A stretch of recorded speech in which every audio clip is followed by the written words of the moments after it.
నమస్తే, welcome to స్వతంత్ర. నేను మురళి. ముందుగా హెడ్లైన్స్ చూద్దాం. ఏపీలో క్లీన్ స్వీప్ చేస్తున్నాం. ఎన్డీఏ కూటమి భాగస్వామిగా ఉండటం తన అదృష్టమన్న పవన్.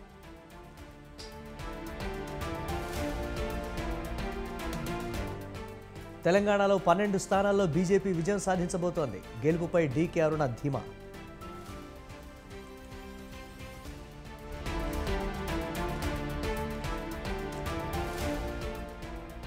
రాష్ట్రంలో కాంగ్రెస్ 5 ఏళ్లు గ్యారంటీ.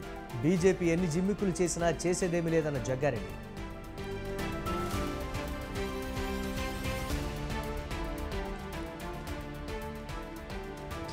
ఏపీలో 2 గంటల వరకు పోలింగ్ కొనసాగింది. 81% పోలింగ్ నమోదవచ్చన్న ఎంకే మీనా.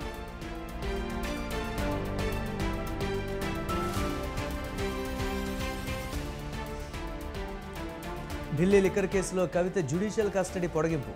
ఈ నెల 20 వరకు పొడిగించిన రౌజ్ అవెన్యూ కోర్టు.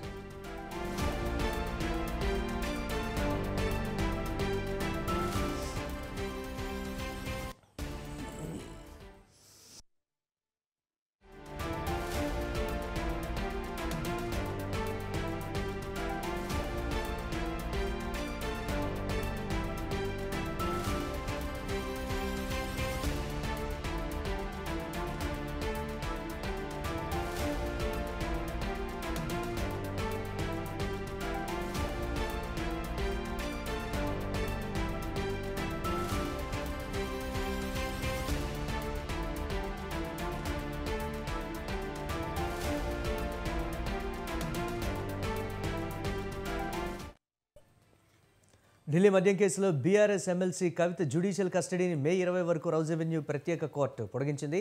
ఈడీ కేసులో రిమాండ్ ముగియడంతో కవితను వీడియో కాన్ఫరెన్స్ ద్వారా తీహార్ జైలు నుంచి హాజరుపరిచారు. దర్యాప్తు కొనసాగుతున్నందున రిమాండ్ పొడిగించాలని ఈడీ అధికారులు కోర్టును కోరారు. ఈడీ తరపు న్యాయవాది వాదనలతో ఏకీభవించిన కోర్టు కస్టడీని ఈ నెల 20 వరకు పొడిగించింది. లిక్కర్ కేసులో కవిత అరెస్టే రేపటితో 2 నెలలు పూర్తయిపోతుంది. 8,000 పేజీలతో సప్లిమెంటరీ ఛార్జ్షీట్ ఈడీ దాఖలు చేసింది. సప్లిమెంటరీ ఛార్జ్షీట్ పరిగణలోకి తీసుకునే అంశంపై ఈ నెల 20న విచారిస్తామని జడ్జి తెలిపారు.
పోలింగ్ ముగిసిందో లేదో బెట్టింగ్లు మొదలయ్యాయి. ఏ పార్టీ అధికారంలోకి వస్తుంది, ఎవరికి ఎంత మెజారిటీ వస్తుందనే దానిపై జోరుగా బెట్టింగ్లు కాస్తున్నారు. ప్రముఖులు పోటీకి నిలిచిన చోట బెట్టింగ్ల జోరు ఎక్కువగా కనిపిస్తోంది. ఉభయ గోదావరి జిల్లాలు, ఉమ్మడి అనంతపురం, ప్రకాశం జిల్లాల్లో మెజారిటీ స్థానాలపై బెట్టింగ్లు సాగుతున్నాయి. ఇందులో సామాన్య ప్రజలు సైతం భాగస్వాములు అవుతున్నారు.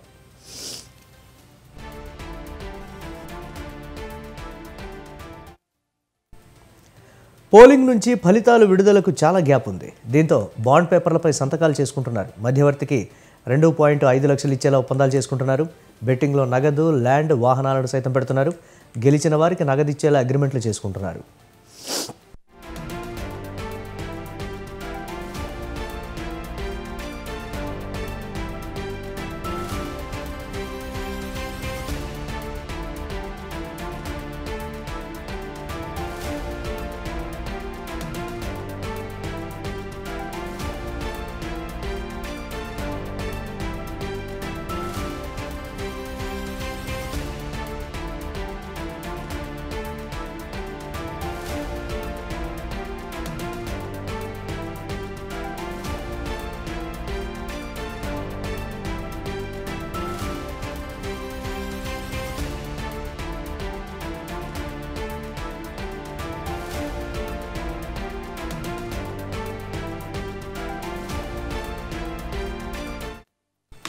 గోదావరి జిల్లాలో ఉండి, దెందులూరు, భీమవరం స్థానాలపై జోరుగా పందేలు కాస్తున్నారు.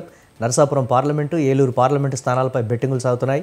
ఇక పిఠాపురం నియోజకవర్గంలో ఎవరు గెలుస్తారు, ఎంత మెజారిటీ వస్తుందనే దానిపై బెట్టింగులు కాస్తున్నారు బెట్టింగ్ రాయుళ్లు. మంగళగిరి, కడప, భీమిలి, రాజంపేట స్థానాలపై కూడా సాగుతున్నాయి. ఉమ్మడి అనంతపురం జిల్లాలో అనంతపురం, అర్బన్, రాప్తాడు, తాడిపత్రి, ధర్మవరం, హిందూపురం నియోజకవర్గాలపైన బెట్టింగులు సాగుతున్నాయి. ఫలితాలు వచ్చేలోపు కోట్ల రూపాయలు చేతులు మారనున్నట్లు తెలుస్తోంది.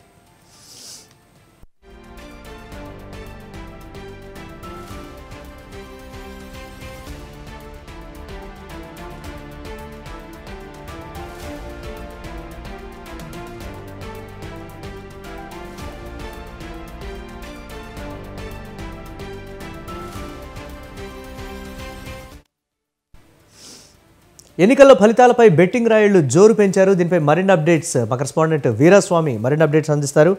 వీరాస్వామి, ఏ స్థాయిలో బెట్టింగ్లు జోరుగా సాగుతున్నాయి, దీనికి సంబంధించి ఓవరాల్ అప్డేట్స్ ఏంటి?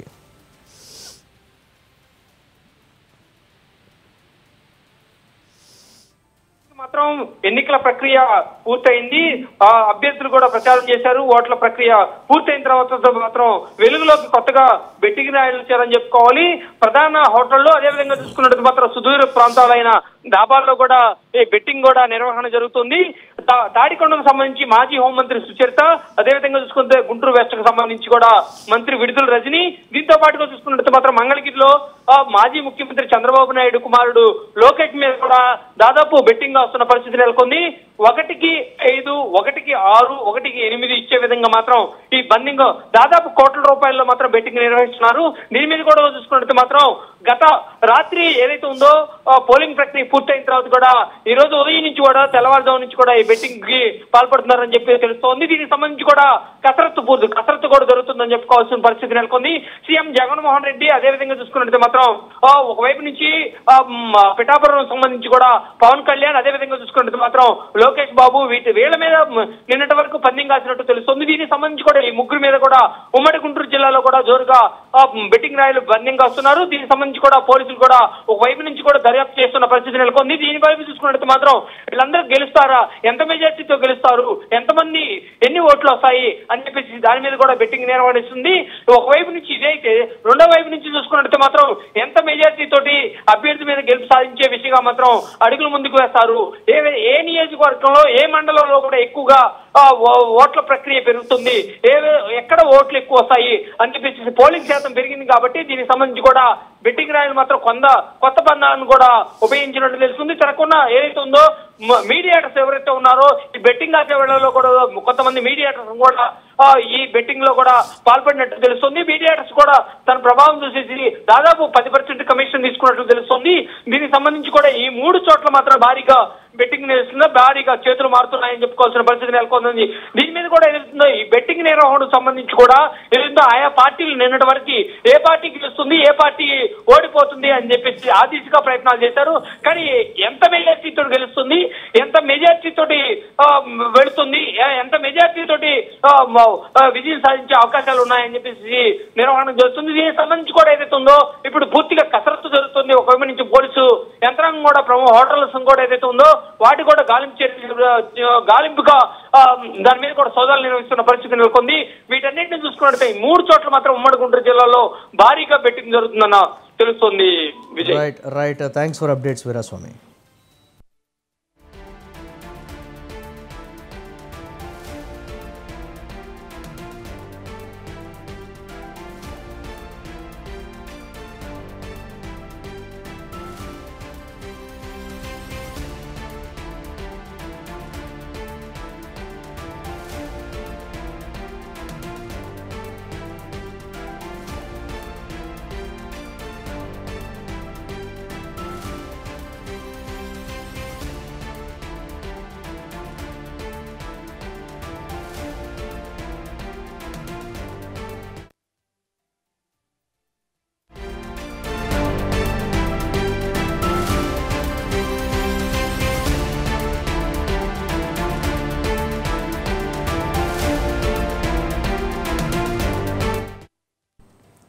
ఏపీ ఎన్నికల సందర్భంగా ఉమ్మడి గుంటూరు జిల్లాలో ఉద్రిక్త పరిస్థితులు నెలకొన్నాయి. పోలింగ్ రోజు నరసరావుపేట, గురజాల, సత్తెనపల్లి నియోజకవర్గాల్లో టీడీపీ, వైసీపీ శ్రేణుల మధ్య ఘర్షణ వాతావరణం నెలకొంది.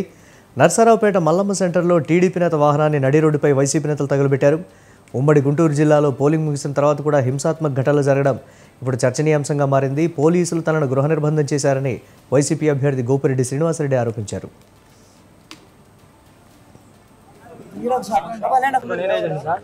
పది నిమిషాల కనుక వాళ్ళ గడ్డపాలతో డోర్ పగలగొడితే ఈవీఎంలో నాశనం అయితే మేము చచ్చిపోయేవాళ్ళు. పోలీసులు ఫోర్స్ పగలగొట్టారు సార్.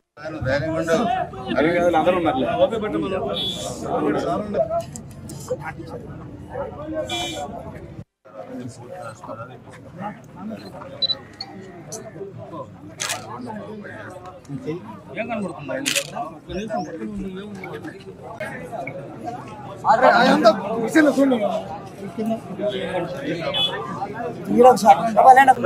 సార్ 10 నిమిషాల కనుక వాళ్ళ గడ్డపాలతో డోర్ పగలగొడితే ఈవీఎంలో నాశనం అయితే మేము చచ్చిపోయేవాళ్ళు. పల్నాడు, చంద్రగిరి సహా పలు చోట్ల ఇప్పటికీ ఉద్రిక్త పరిస్థితులు నెలకొన్నాయని చంద్రబాబు అన్నారు. ఎన్నికల సంఘం, పోలీసు ఉన్నతాధికారులు రాష్ట్రంలో శాంతి భద్రతలను పునరుద్ధరించడంపై దృష్టి పెట్టాలని కోరారు. కాగా దాడులపై ఈసీకి కంప్లైంట్ చేశామన్నారు అంబటి రాంబాబు.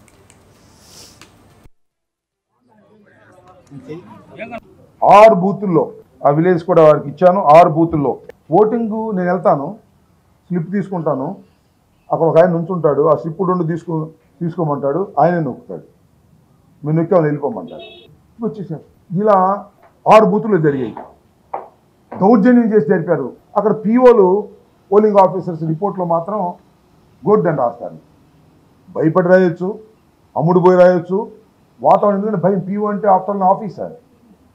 అతను ఆ ఊరు వెళ్ళిన తర్వాత బయటికి రావాలిగా. ఆ ఊరంతా ఏకమైపోయారో లేకపోతే రౌడీజం చేస్తున్నారో భయపడి ఏం పెట్టమంటే పెడతాడు. నేనేమన్నానంటే ఆ పీఓ రాసింది కాదు, లేదా మీ ఆఫీసర్ చెప్పింది కాదు. వెబ్ క్యామ్స్ ఉన్నాయి కదా, ప్రతి పోలింగ్ స్టేషన్లో వెబ్ క్యామ్స్ ఉన్నాయి. You see the web cams. చూసి నేను చెప్పింది నిజమైతే, నేను చెప్పిన దానిలో జస్టిస్ ఉంటే, అలా నొక్కింది ఏమన్నా ఉంటే, then you go for a repoll. This is my genuine demand and request to the election. కాగా ఓటమి భయంతోనే వైసీపీ నేతలు దాడులు చేశారని అన్నారు మాజీ ఎమ్మెల్యే ఎరపతినేని శ్రీనివాసరావు. ఎన్నికల పోలింగ్ సందర్భంగా తంగేడ గ్రామంలో వైసీపీ నాయకులు విధ్వంసం సృష్టించారని ఆయన ఆరోపించారు. కాసు మహేష్ రెడ్డి అనుచరులు గ్రామంలో నాటు బాంబులు, పెట్రోల్ బాంబులతో దాడికి తెగబడ్డారని విమర్శించారు. ఈ ఎన్నికల్లో కాసు మహేష్ రెడ్డిని ఇంటికి పంపించడానికి ప్రజలు సిద్ధమయ్యారని ఈ సందర్భంగా తెలిపారు. రాబోయే ఉమ్మడి ప్రభుత్వంలో కష్టపడ్డ ప్రతి కార్యకర్తను ఆదుకుంటామని, గురజాల నియోజకవర్గ అభివృద్ధి పదంలో తీసుకెళ్లి తన మార్కు రాజకీయాన్ని ప్రతి ఒక్కరూ చూస్తారని ఆశాభావం వ్యక్తం చేశారు. ఈరోజు ఈ షేక్ నబీ షాపు దివ్యాంగుడు నష్టపోయారు. ఇతనికి తెలుగుదేశం పార్టీ తరఫున ₹1,00,000 ఆర్థిక సాయం చేస్తా ఉన్నాం ఇప్పుడే. అదేవిధంగా తండా జాయినింగ్ షాప్కి, పంచర్ షాప్కి 50,000, రంజాన్ వలి బైక్ షాప్కి 50,000. ఇది ఈరోజు తక్షణం కూడా ఆర్థిక సాయం చేసి రేపు జూన్ 4 తర్వాత మొత్తం ఎంత నష్టం జరిగిందో అంత నష్టాన్ని ఈ కుక్కల దగ్గర వసూలు చేసి మొత్తం వాళ్ళకి చెల్లించే బాధ్యత ఎరపతినేని శ్రీనివాసరావు తీసుకుంటారని చెప్పి కూడా స్పష్టంగా తెలియజేస్తా ఉన్నాను. మేము పార్టీ పరంగా ఆదుకోవడమే కాకుండా ప్రభుత్వం వచ్చినా కూడా వీళ్ళని తప్పకుండా ఆదుకుంటాం. వీళ్ళకి పునరావాసం కల్పిస్తాం. మళ్ళీ ఆర్థిక సాయం చేసి షాపులు కూడా పెట్టిస్తాం. తెలుగుదేశం పార్టీ నాయకులు కానీ కార్యకర్తలు కానీ ఎటువంటి ఆందోళన చెందాల్సిన పని లేదు. ఈరోజు ఈ షేక్ నబీ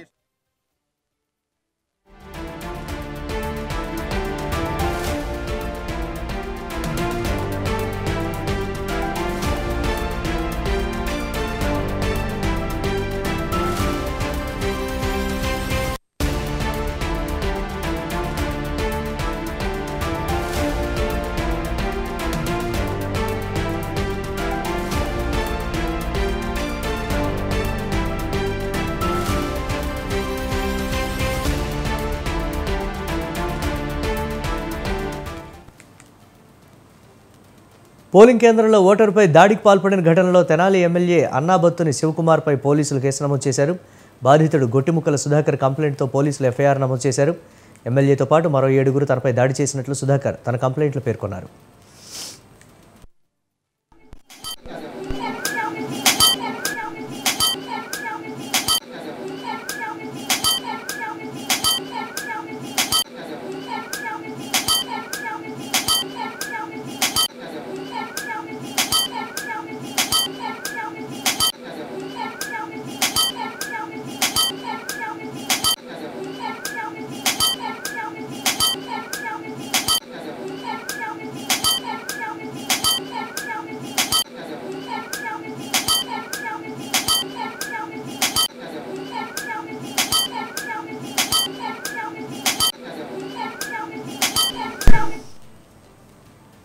నిన్న తెనాలి ఐతానగర్ పోలింగ్ కేంద్రంలో ఓటర్లు ఓటు హక్కును వినియోగించుకోవడానికి క్యూ లైన్లో నిలబడ్డారు.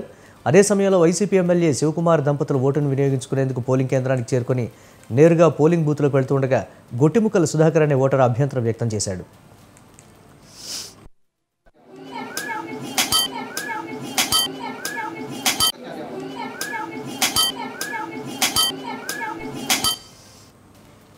గంటల తరబడి తాము క్యూ లైన్లో నిలబడితే నేరుగా పోలింగ్ కేంద్రంలోకి వెళ్లడాన్ని ప్రశ్నించారు.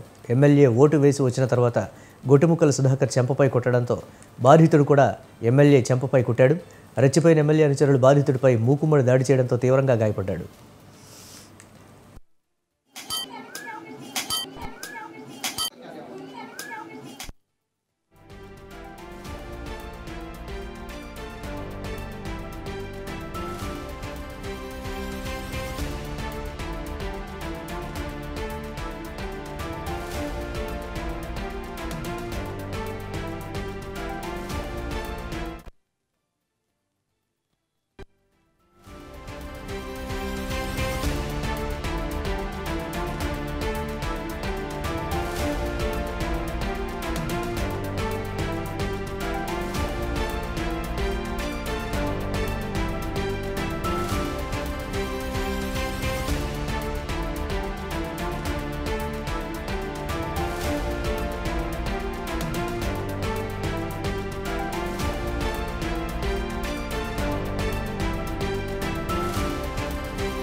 తెలుగు రాష్ట్రాల్లో స్ట్రాంగ్ రూమ్స్ వద్ద పటిష్ట పోలీస్ బందోబస్తును ఏర్పాటు చేశారు. ఈవీఎం వీవీపాట్ల స్ట్రాంగ్ రూమ్ వద్ద కేంద్ర బలగాలు మోహరించారు. ఆయా స్ట్రాంగ్ రూముల వద్ద 3 అంచెల భద్రత ఏర్పాటు చేశారు. కౌంటింగ్ కేంద్రాలు, స్ట్రాంగ్ రూమ్స్ వద్ద సీసీ కెమెరాలతో నిఘా పెట్టారు. అలాగే స్ట్రాంగ్ రూముల వద్ద 144 సెక్షన్ అమల్లో ఉంది.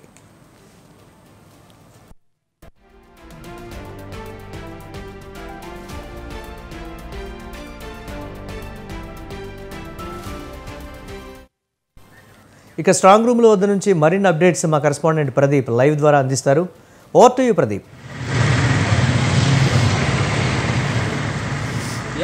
Thank you Murali. అయితే విశాఖపట్నంలో స్ట్రాంగ్ రూమ్స్ ఏదైతే ఈవీఎంలు ఏదైతే తరలించే పరిస్థితి అయితే కనబడుతుంది. అయితే ఏపీ ఎన్నికల నేపథ్యంలో కూడా ఏర్పాట్లు అయితే సెంట్రల్ నుంచి కానీ స్టేట్ పోలీసులు కూడా చాలా భద్రతా ఏర్పాట్లు చేశారు అనుకోవచ్చు. అయితే స్ట్రాంగ్ రూమ్ చుట్టూ కూడా సీసీ కెమెరాలు ఏర్పాటు చేయడం జరిగింది. అయితే ఎక్కడ ఆ ఎదుపంచులు కూడా ఎవరు దగ్గరికి రానోకంటా కూడా ఎటువంటి అవకతవకలు అటుపక్క అవకంటా కూడా చాలా స్ట్రాంగ్ రూమ్స్ దగ్గర అయితే చాలా భద్రతా ఏర్పాట్లు అయితే ఎలక్షన్ ఆఫీసర్లు అయితే చేసే పరిస్థితి అయితే కనబడుతుంది. అయితే కేంద్రం ఏదైతే సెంట్రల్ స్ట్రాంగ్ రూమ్ చుట్టూ కూడా పూర్తిగా భద్రతా ఏర్పాట్లు అయితే చేసే పరిస్థితి కనబడుతున్నాయి. చుట్టూ కెమెరాస్ కూడా పెట్టడం జరిగింది. ఇదే నేపథ్యంలో నిన్నే చూసాం, ఏదైతే పోలింగ్ సమయాల్లో చూసాం, అయితే ఉమ్మడి విశాఖ జిల్లాల్లో కానీ మొత్తం ఉత్తరాంధ్ర జిల్లాల్లో ఏదైతే పోలింగ్ సెంటర్ల దగ్గర చాలా భారీగా కూడా గొడవలు అయ్యే పరిస్థితి అయితే కనబడింది. అయితే టీడీపీ శ్రేణుల మధ్య కానీ వైసీపీ శ్రేణుల మధ్య కానీ చాలా భారీగా గొడవలు అయ్యే నేపథ్యంలో కూడా ఇటువంటి పరంగా కూడా ఎటువంటి ఇబ్బందులు లేకుండా ఏదైతే బూతింగ్ ద్వారా ఏదైతే ఇబ్బందులు పడే నేపథ్యం, ఏదైతే ప్రజలు ఇబ్బంది పడే నేపథ్యం కనబడిందో అట్లాంటి ఇబ్బందులు ఇటువంటి లేకుండా కూడా అధికారులు అయితే చాలా ఈ స్ట్రాంగ్ రూమ్ లో అయితే చాలా భద్రతా ఏర్పాట్లు చేస్తున్న పరిస్థితి కనబడుతుంది. అయితే ఒకవైపు ఏదైతే ఏపీ ఎన్నికల నేపథ్యంలో కూడా మొత్తం హై టెన్షన్ వాతావరణం కూడా నెలకొంది అనుకోవచ్చు. హై టెన్షన్ వాతావరణంలో కూడా ఏ పార్టీ వస్తుందంటే కూడా ఇక్కడ పార్టీ నాయకులు కానీ కార్యకర్తల్లో కూడా హై టెన్షన్ వాతావరణం అయితే నెలకొంది అనుకోవచ్చు. అయితే ప్రజలైతే చాలా క్లారిటీగా కూడా ఈ యొక్క ప్రభుత్వాన్ని ఎంచుకునే విధంలో కూడా ముందున్నారు అనుకుని చెప్పుకోవచ్చు. అయితే ప్రజలైతే చాలా క్లారిటీతో ఈసారి ఏదైతే ఓటింగ్ శాతం కూడా ఎక్కువ పెరిగే అవకాశం కూడా కనబడుతుంది. అయితే ఎలక్షన్ కమిషన్ ఏదైతే చెప్పిందో ఓటింగ్ అనేది కూడా ఎక్కువగా పెరిగే అవకాశం ఉంటుందని గతంలో ఏదైతే ఎలక్షన్ కమిషన్ చెప్పిన నేపథ్యంలో ఏదైతే నిన్న జరిగిన ఈ ఎలక్షన్ దీంట్లో పోలింగ్ శాతం అనేది ఉత్తరాంధ్రలో చాలా ఎక్కువ శాతం పెరిగింది అనుకోవచ్చు. అయితే విశాఖపట్నంలో నేపథ్యంలో కూడా 40 లక్షల ఓటర్లలో 78% అయితే పోలింగ్ అయ్యే పరిస్థితి అయితే కనబడుతుంది. 78% పోలింగ్ అయిన నేపథ్యంలో కూడా పూర్తిగా కూటమికి అయితే ప్రజలు మొగ్గు చూపినట్టు కూడా తెలుస్తుంది. కూటమి వైపే ప్రజలందరూ కూడా ఉన్నారంటూ కూడా ఇక్కడ పూర్తిగా టాక్ అయితే నెలకొంటుంది. అయితే వైసీపీ నాయకుల్లో అయితే చాలా అసంతృప్తి అయితే ఇప్పటికే వస్తున్నట్టు కూడా తెలుస్తుంది. అయితే ఓవరాల్ గా ఉమ్మడి విజయనగరం జిల్లాలో 9 నియోజకవర్గాల్లో ఉమ్మడి విజయనగరం జిల్లా 13 లక్షల ఓటర్లలో అయితే దగ్గర అయితే 80% ఓటింగ్ అయ్యే పరిస్థితి అయితే కనబడుతుంది. 80% ఓటింగ్ లో కూడా ఇక్కడ కూడా కూటమి అయితే ఊపైతే కనబడుతుంది. అయితే ఓవరాల్ గా ఉమ్మడి విజయనగరం జిల్లాలో నిన్న జరిగిన ఏదైతే ఘటనలు ఏదైతే అర్ధరాత్రుల వరకు కూడా 12 గంటల వరకు కూడా పోలింగ్ అయ్యే ఆ పరిస్థితి కనబడింది. ఎన్నడూ లేని విధంగా ఏ ఎలక్షన్ లేని విధంగా కూడా ఈసారి మాత్రం ఓటర్లు వాళ్ళ సొంత గ్రామాలకు వచ్చి అయితే ఓటేసే పరిస్థితి అయితే కనబడింది. అయితే మార్పు వచ్చింది. అసలు తమ ఓటుని వాడుకునే పరిస్థితి, తమ ఓటు తన హక్కు అంటూ కూడా ఓటర్లు అందరూ కూడా ఓటు వేసే పరిస్థితి కనబడుతుంది. అయితే శ్రీకాకుళం జిల్లాకు వచ్చినప్పటికీ ఉమ్మడి శ్రీకాకుళం జిల్లాలో 10 నియోజకవర్గాల్లో 16 లక్షల జనాభాలో అయితే 16 లక్షల జనాభాలో 75%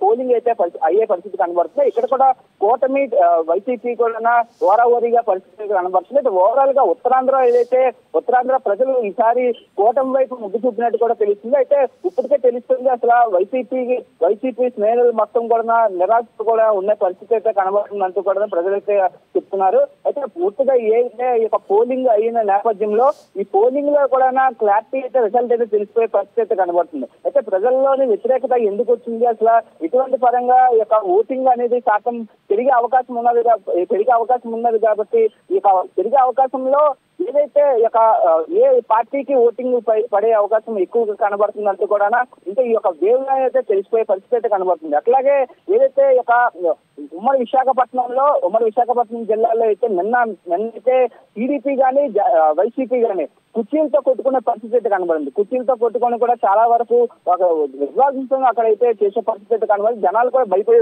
పరిస్థితి కనబడింది. అయితే అధికారులు కూడా చాలా వరకు భద్రతా ఏర్పాట్లు చేసినా సరే చాలా నిన్నైతే వాతావరణం కూడా వర్షాలు పడడంతో కూడా పూర్తిగా పోలింగ్ అనేది వర్షంలో కూడా ఓటు వేసే పరిస్థితి అయితే కనబడింది. అయితే నిన్న ఏవైతే 5:30 సమయానికి అయిపోయే పోలింగ్ అనేది రాత్రి 9 నుంచి 12 గంటల వరకు కూడా అయిపోయింది. రాత్రి 9 నుంచి 12 వరకు ఈ పోలింగ్ ఓట్లు వేయడానికి అయితే ప్రజలు క్యూలో నుంచి ఉన్న పరిస్థితి కనబడింది. అలాగే విజయనగరం జిల్లాలో కూడా అట్లాగే రాత్రి 10 గంటల నుంచి 11 సమయం కూడా విజయనగరం జిల్లాలో పోలింగ్ చేసే పరిస్థితి కనబడింది. అలాగే శ్రీకాకుళం జిల్లాలో కూడా అయితే ప్రజలు మాత్రం ఓటింగ్ శాతం అనేది పెరిగింది అనుకోవచ్చు. మొత్తానికి మళ్ళీ చూస్తున్నాం నిన్నటి నుంచి ఉత్తరాంధ్రలో ఏవైతే గొడవలు అయ్యే నేపథ్యంలో కూడా చివరి గ్రామాల్లో ఏవైతే బాగా ఉన్న గ్రామాల్లో కానీ రూరల్ ప్రాంతాల్లో చాలా విధ్వంసం అయ్యే పరిస్థితి అయితే కనబడింది. ఇతర పార్టీలు మేమంటూ శుభ్రంగా కొట్టుకునే పరిస్థితి అయితే కనబడింది. అట్లాంటి పరిస్థితుల్లో కూడా ఎలక్షన్ మాత్రం చాలా అధికారులు మాత్రం చాలా జాగ్రత్తగా చేసే పరిస్థితి కనబడింది. ఎక్కడ ఎటువంటి ఇబ్బందులు లేకుండా కూడా ఎక్కడ గొడవ అయితే అక్కడ కూడా పోలీస్ సిబ్బందులు కూడా వెళ్ళి కూడా అంతా ఆపి కూడా చేసే పరిస్థితి కనబడింది. అట్లాంటి పరిస్థితుల్లో పోలింగ్ అనేది కూడా ఎంత బాగా జరిగిందంటూ కూడా ప్రజలైతే ఉద్దేశంగా ఉన్నది మొదలు. Right, thanks for updates Pradeep.